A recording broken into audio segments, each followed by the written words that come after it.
he had a lamp, and he was bending under the bed and looking for the silver talent that he gave us.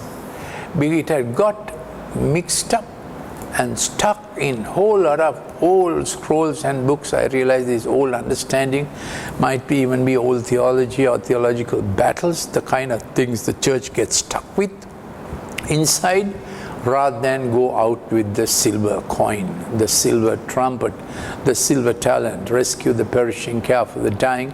And he was in a haste, but serving as always, bending low and picking up old books, and it was quite a relevant vision for me, word for me, because I can quite get stuck with books and knowledge and so on, and old scrolls and a lot of things he took away. And then the silver gift was there, and then I was watching again he took off, and then he was opening up some old cupboards, and people are dressed up in very old clothes, filthy rags of self-righteousness, and because they were shining their own lights on themselves, and the rags were shining, and people are thinking, this is glorious. The Lord said, this is not glorious, these are rags. Isaiah 64:5, rags of self-righteousness, filthy rags of self-righteousness. The light and the dazzle cannot solve the problem, cannot solve the issue. These old clothes have to go, because some of us were trying to, while he was giving new clothes, we were trying to put the new over the old. And again, there was this sense that COVID time is coming to an end, and the world is going to move, and that we need to be, the house of God has to be equipped, and he's always concerned for his house. So these old rags were removed, we were stripped to the skin, but it was all done in dignity, in privacy, with our understanding that we didn't have to get worried or feel no confidence, because when some of those old things were taken away, we felt no confidence. But then Lord said, this is what I'm doing, and the old clothes were fitting much better.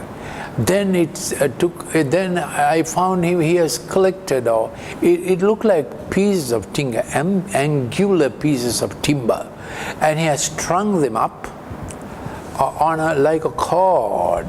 I said, where do you get these things from? And he says, from you, from your character.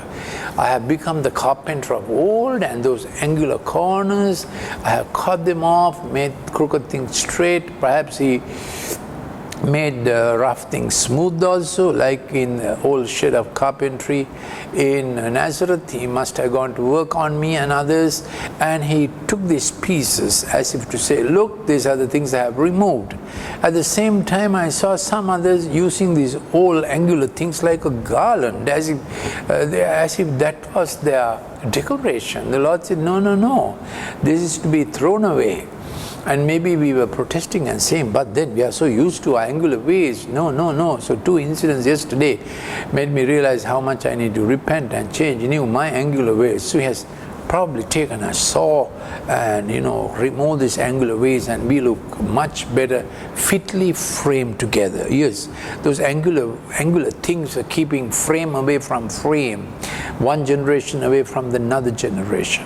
Sometimes even husband away from the wife, and wife away from the husband. Sometimes kids away from the parents, the angular ways, even in work field, and often churches away from other churches, and we feeling we are the center of the universe. So, and then apostles separated from pastors, and prophets separated from apostles, doing their itinerant own thing, lots of angular things he has gone to work on. Great carpenter. I suppose you remember that old song, I'll put my hands in the hands of the man from Galilee, He comes over the waves and so on. But at this time he has actually, I realize he has just fitly framed us into alignment, coordination, that we would function together as one house of God. Whatever our denomination, whatever our call, as one house of God. So a lot of work, not that I saw him sweating, but he had done, but these pieces, some were the angular things, they had made a kind of a garment, kind of a garland kind of thing, as if to say, I'm very proud of my angular ways, I'm very proud how I'm different from you, my doctrine is different from you, where I do is different from you, kind of angular ways hanging around. And the Lord had removed that, and there was peace, shalom, fitly framed together. And then the scene moved to our little boat was stuck between a rock and a hard place, might be between a rock and mud. I don't know how I got myself there, and he came over the waves, out of the angry wave, over the waves. He came with two huge, what looked to me like real paddles, in the house. When he was cleaning the house, he was so humble, like the house servant, getting his house into order, because the time is short. But when he went over the sea, he was the king of the sea, and those huge paddles like things, he came and yanked me out of my mud and got me back. And he said, I even engineer the currents in a way you go straight. So don't go the wrong way. I said, the circumstances, through all things I work for good to them that love me and are called according to my purpose. Now your anchor is already cast, don't cast it in mud and false hope. Within the veil where the forerunner, your Lord Jesus, I have gone ahead of you, let that anchor pull you into safe haven. So all this preparation going on, and he said, as far as the ocean goes, I have to quickly get things into alignment, get your compass on, because the Titanic, the world's Titanic, the world that is the Titanic is going to experience some heavy storms. Because I have said this often, we are between the summons and the warrants. Did you understand that? So that was the vision, and it is in my heart today to draw it from our daily reading in Isaiah, came from Isaiah 63. It was a bit of a warning, yesterday was a great encouragement. We are the Lord's spice garden. But Isaiah 63 has an urgent warning in it, isn't it? Who is this who comes from Edom, with garments of glowing colors from Bosra, this one who is majestic in his apparel, marching in the greatness of his strength. So, because that is coming, the wrath of the winepress of God is coming, as Revelation 14 also says. We are to get our lifeboats into order, and we are to get our equipment in the house, because the great harvest is coming. Lots of people are coming, so we can't have our old books and old equipment in the way. Church doing things for church, quite an obstruction for the world to come in. Frankly, at this time, what are you praying mostly for? I hear churches praying for themselves, their survival. God is saying, look here, you are rescue ship. You are the lifeboat. You are the salvage ship. Get around and rescue the perishing, care for the dying. This is not a time to think of your survival. This is a time to go out there and get them in, get them in. This is what the Lord is saying, get them in.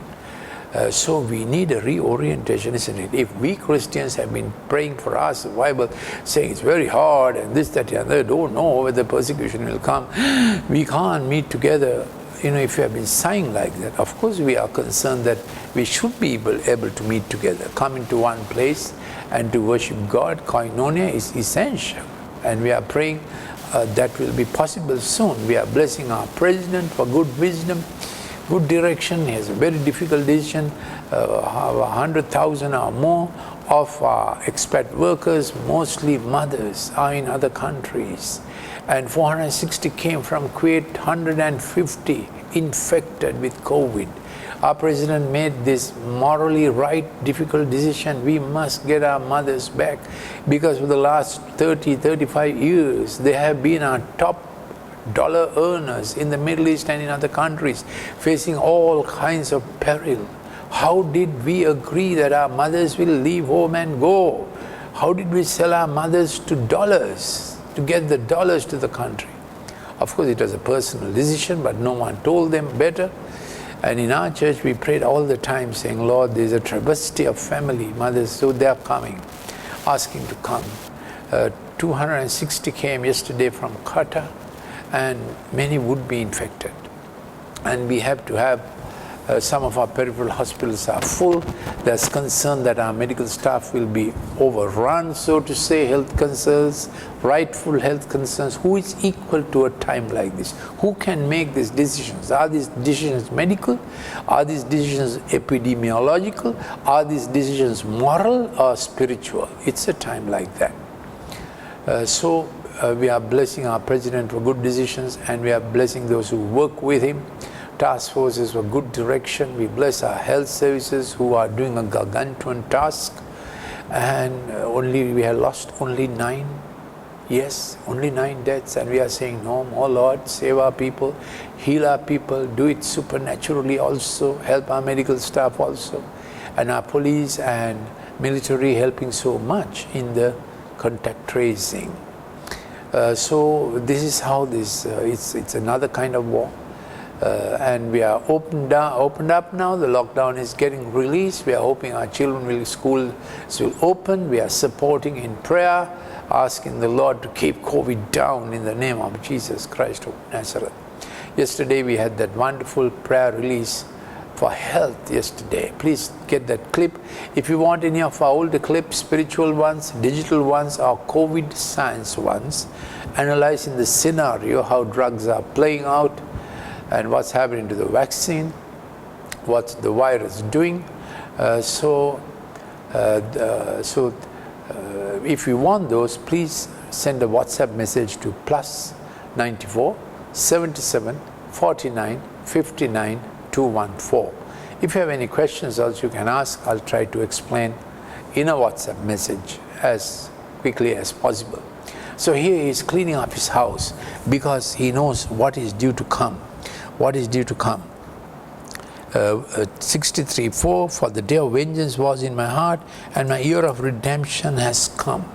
So they quite like Isaiah 61, year of redemption, but there's going to be a day of vengeance. Thank God for the mercy of God. Redemption is year long. Actually, redemption has been how long now? Since Christ came, almost 2,000 years long, isn't it? We are in 2020. So precisely we are 987 years in grace. Year of redemption, acceptable year of the Lord has been long, but a day of vengeance is coming. So we have explained this to you. The summons have gone, and the king said, come, I have prepared a banquet, but it is night. Summons. So we plead with them earnestly, plead with them gently. We are servants, but warrants will go forth soon. Those will be the angels with the trumpets. We don't know when. Revelation 8 describes the angels with the trumpets going with warrants, arresting the attention. At present, COVID has arrested the attention. Revelation 18:8 said there would be a month, a day, and an hour when all the world's economy will shut down because of plague and pestilence. So it's a dire time. And Revelation 13 said there would be a time coming that all the global citizenry, people will try to put a chip in. Now we know that chip is suggested, saying many different virus vaccines have to be given. So the stage is set for all what the last book of the Bible, book of Revelation, describes. It's a time to tell your friends. They are keen to know. They are worried. What's happening? Why COVID? Why virus? What is this? And then humanity's worst side coming up. The cheapest, safe, effective drug, hydroxychloroquine, has been politically, by politicization, made up to look like bad. Since I was head of department, founding head in a state medical faculty in Sri Lanka, I will dwell on it a little soon after. This message would be the similar message in our language, in the vernacular, and then after that I hope to do a COVID science and reason one, which you will be wise to listen to. Yes. So here we are. We were told for the day of vengeance, and my year of redemption has come. And I want to, this is Isaiah 63, goes with this momentum, you know. It's a momentum like that, and how we ought to remember how the Lord has shepherded us, And then the appeal of Isaiah, you are our Father, look down from heaven, things are bad, our condition is not good, we have rebelled against you, we have forgotten you, forgive us, you are our Father. So we are hoping people who have never said Father to him, our Oikos neighbors, relatives, workmates would come and say, our Father. Isaiah 63 verse 15 is quite a verse, huh? Because of the Old Testament knowing so much of the Father heart of God. Look down from heaven and see from your holy and glorious habitation. Where are your zeal and your mighty deeds? The stirring of your heart and your compassion are restrained towards me. For you are our Father, though Abraham does not know us and Israel does not recognize us. You, Lord, are our Father, our Redeemer from of old, is your name. Yes, so this is our plea, because you are our Father, and the Lord Jesus Christ cleaning his house, taking the old scrolls and documents and old books of offense, antagonistic theology. I'm not saying theology is not relevant, just I'm saying that we have been so cornered and so offended with each other, angular places, that God could not get his house fitly framed, because we all had an opinion of exactly how right we are. We don't realize what a toxic brew religion and politics are. Terrible brew. Tsar and Rasputin, Hitler and the Pope of that time. And history is strewn, not only in parts of Christendom, in other religions, when the king and religion get together, populace will suffer. You know, the whole French Revolution is about that. Thank God for John Wesley, who arose in England with Methodism and prevented the likes of a French Revolution happening in England. Those are revival histories. But we are saying, Lord, you are changing, you are cleaning up your house, and the silver talent will be out. And you will search it out for us. Help us that we will agree with you. And our filthy rags of self-righteousness will be removed, and new clothes will come. Garments of humility, garment of praise, gratitude, will come. And we will be ready to move with you. Thank you. God bless you.